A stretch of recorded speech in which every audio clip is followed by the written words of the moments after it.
Friends, ఒక ప్రశాంతమైన ఉదయం మీరు మేల్కొన్న తర్వాత విశాలంగా ఉండే వీధిలో నడుచుకుంటూ వెళ్తుంటే మీ పొరుగున ఉన్న కిరాణా దుకాణంలో ఒక్క వస్తువు లేకుండా ఆ పక్కనే ఉన్న నదిలో నీళ్లు ఎండిపోయి ఉండి మీరు పనిచేయడానికి ఉద్యోగాలు లేకుండా నగరాలు గజిబిజిగా మారి దుర్మార్గమైన నేరస్తులు వీధుల్లో తిరుగుతూ ఉండి ఎటు చూసినా తలదాచుకోవడానికి పోరాడే జనసంద్రమే కనిపిస్తే మీరేం చేస్తారు? ఇది సినిమా కథ కాదు, భవిష్యత్తులో మనం వెళ్లే దిశ. ఓవర్ పాపులేషన్ అనే ప్రమాదాన్ని ఎవరూ సరిగ్గా పట్టించుకోవడం లేదు, ఎందుకంటే దీని పరిష్కారం కాస్త అసహజంగా ఉంటుంది. చాలా మందికి అభ్యంతరంగా అనిపించవచ్చు, లేదంటే భయంకరంగా అనిపించవచ్చు. కొందరైతే యుద్ధం తప్పదని నమ్ముతున్నారు, కానీ నిజంగానే అది ఏకైక మార్గమా? ఈ వీడియోలో మనం నిజమైన పరిష్కారాలను చర్చించబోతున్నాం. మన భవిష్యత్తును కాపాడుకోవడానికి మనం ఏం చేయగలమనే సమాధానం తెలుసుకునేంత వరకు ఈ వీడియోని పూర్తిగా చూడండి.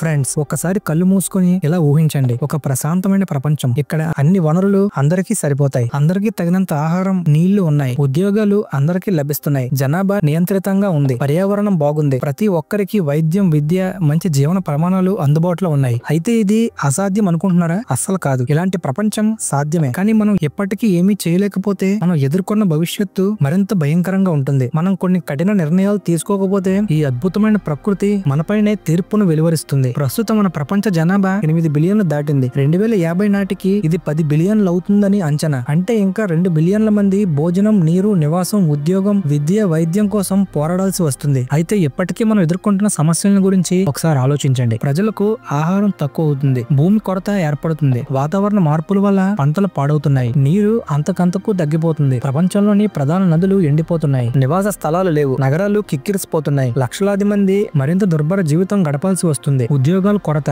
బతకడానికి అవసరమైన అవకాశాలు తక్కువ అవుతున్నాయి. ఫ్రెండ్స్, చరిత్ర మనకు చెప్తున్న సత్యం ఏమిటంటే జీవన ప్రమాణాలు మెరుగుపడితే జననాల రేటు తగ్గుతుంది. అయితే ప్రపంచంలో అత్యంత జననాల రేటు తక్కువ ఉన్న దేశాలు జపాన్, దక్షిణ కొరియా, జర్మనీ, ఇంకా ఇటలీ. ఇవే ఎందుకు? దీనికి కారణం చాలా స్పష్టంగా ఉంది. ఒకసారి ప్రజలకు ఈ 4 విషయాలను అందుబాటులోకి తెస్తే వారి జీవిత లక్ష్యాలు మారతాయి. పిల్లల సంఖ్యను తగ్గించుకోవడం వారు సహజంగా ఎందుకుంటారు. అవి ఏంటంటే ఉత్తమ విద్య, మంచి ఉద్యోగాలు, ఆరోగ్య సంరక్షణ, ఇంకా గర్భ నిరోధక మార్గాలు. ఇప్పుడు దీన్ని విపులంగా అర్థం చేసుకుందాం. ఇందులో మొదటిది విద్య. ఇది మార్పును తెచ్చే అసలైన శక్తి. విశ్లేషణలు ఏం చెబుతున్నాయంటే ప్రత్యేకంగా మహిళలకు విద్య అందుబాటులోకి తెస్తే వారు త్వరగా పిల్లలు కనడానికి మొగ్గు చూపరు. వారు తమ కెరీర్, వ్యక్తిగత అభివృద్ధి, ఆర్థిక స్థిరత్వానికి ముందుగా ప్రాధాన్యతనిస్తారు. కుటుంబ జీవితం కోసం మంచి ప్రణాళిక వేయగలుగుతారు. విద్యార్హత పెరిగే కొద్దీ బాల్య వివాహాలు, అధిక జననాల రేటు స్వయంచాలకంగా తగ్గిపోతాయి. ఇందుకు బలమైన ఉదాహరణలుగా ఫిన్లాండ్, స్వీడన్, నార్వే లాంటి దేశాలున్నాయి. ఇవి విద్యపై పెద్ద ఎత్తున పెట్టుబడి పెట్టాయి. దాని ఫలితం తక్కువ జననాల రేటు, అధిక జీవన ప్రమాణాలు. ఆ తరువాత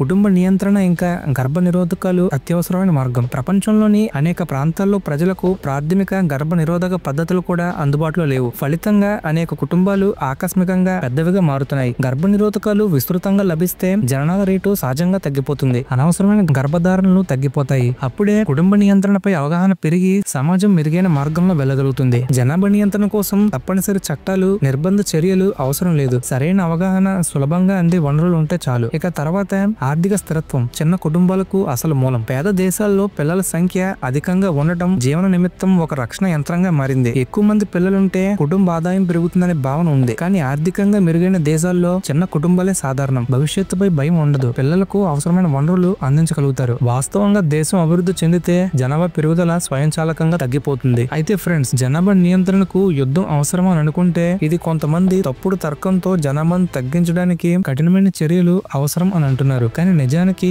అలాంటివేమీ అవసరం లేదు. యుద్ధాలు అవసరం లేదు, నిర్బంధ విధానాలు అవసరం లేదు. జనాభా నియంత్రించడానికి హింసకర మార్గాలు అప్రయోజకమే. మనం చేయాల్సిందల్లా విద్య, ఆరోగ్య సంరక్షణ, ఆర్థిక అవకాశాలు అందుబాటులోకి తేవడం మాత్రమే. ఇంత సులభమైన పరిష్కారం మన ముందే ఉంది. అమలు చేయగలమో లేదా అనేది అసలైన ప్రశ్న. ఫ్రెండ్స్, ఇప్పుడు నేను చెప్పేది ఎవరు మాట్లాడని అసలైన నిజం. అధిక జనాభా అధిక వర్గాలకు లాభదాయకం. అది ఎలా అంటే అధిక జనాభా ఉండడం వల్ల కార్పొరేట్ సంస్థలు ఆనందిస్తాయి. అంటే ఎక్కువ మంది అంటే చౌకైన కార్మికులు, ఎక్కువ మంది వినియోగదారులు, అంతులేని లాభాలు. ఆ తర్వాత ప్రభుత్వాలు అధిక జనాభాని ఇష్టపడతాయి. పెద్ద జనాభా అంటే అధిక పన్ను ఆదాయం మరియు మంది కూలీలు, ఇంకా ఎక్కువ నియంత్రణ. ఆ తర్వాత అధిక వర్గాలకు ఎలాంటి నష్టం ఉండదు. కష్టపడేది మాత్రం పేదలే. తినడానికి తిండి లేక, ఉద్యోగం దొరకక, గూడు కట్టుకోలేక నలిగిపోయేది సామాన్య ప్రజలే, బిలియనీర్లు కాదు. ఇదే కారణంగా ప్రభుత్వాలు ఎప్పుడూ జనాభా నియంత్రణపై త్వరగా చర్యలు తీసుకోవు. ఎందుకంటే జనాభా పెరుగుదల వల్ల వాళ్ళకు లాభమే తప్ప నష్టం లేదు. కానీ వ్యవస్థ ముక్కలైనప్పుడు దెబ్బ తగిలేది ఎవరికని ఒకసారి ఆలోచించండి. కష్టపడే కార్మికులు, సంక్షోభంలో ఉన్న కుటుంబాలు, ఇప్పటికే బ్రతుకు జీవనం కోసం పోరాడుతున్న సామాన్య ప్రజలు. అయితే ఫ్రెండ్స్, మీకు ఈ ప్రశ్న రావచ్చు, ఇదంతా తెలుసుకున్నాక